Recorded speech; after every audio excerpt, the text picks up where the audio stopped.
নির্বাচনকে সামনে রেখে ব্যস্ত সময় পার করছেন প্রার্থী ও আইন শৃঙ্খলা বাহিনীর সদস্যরা। রাজধানীর মগবাজার এলাকায় যাব একটু, আমাদের সহকর্মী আফনান পিয়াল অপেক্ষা করছেন আমাদের জন্য। পিয়াল, নির্বাচনের আগের রাত, একেবারেই হাতে কয়েক ঘন্টা বাকি, কেমন দেখছেন এলাকার সার্বিক পরিস্থিতি, সেখানে নিরাপত্তা পরিস্থিতি কতটুকু জোরদার, সবশেষ জানাবেন আমাদের।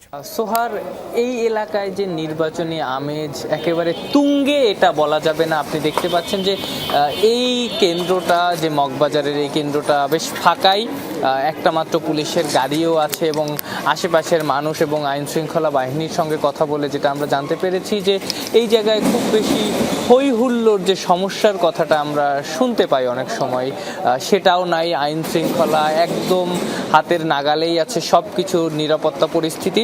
তবে বেশ কিছু বিচ্ছিন্নভাবে ঘটনা ঘটেছে, অনাকাঙ্ক্ষিত ঘটনা, যেমন রাজধানীর সূত্রাপুরে একটা ঘটনা ঘটেছিল কার্ড নেওয়াকে কেন্দ্র করে। পরে সেখানে পাশেই থাকা সেনাবাহিনীর ক্যাম্প থেকে বাংলাদেশ সেনাবাহিনীর কিছু সদস্য গিয়ে ব্যাপারটা নিয়ন্ত্রণে আনেন। পাশাপাশি রাজধানীর গুলশানের একটা কেন্দ্রে, মানারাতের কেন্দ্রে, সে জায়গায়ও এরকম কিছু সমস্যা দেখা যায়। পরবর্তীতে সেটাও নিরাপদে সব সমস্যার সমাধান করা হয়। এর বাইরে রাজধানীতে ওইভাবে খুব বেশি আমরা নিরাপত্তার বিঘ্নতা দেখতে পাইনি। যে অবস্থাটা এই মুহূর্তে মগবাজারে বিরাজ করছে, সেইভাবেই আইন শৃঙ্খলা বাহিনীর হাতে আছে। সোহার। পিয়াল, আপনাকে ধন্যবাদ।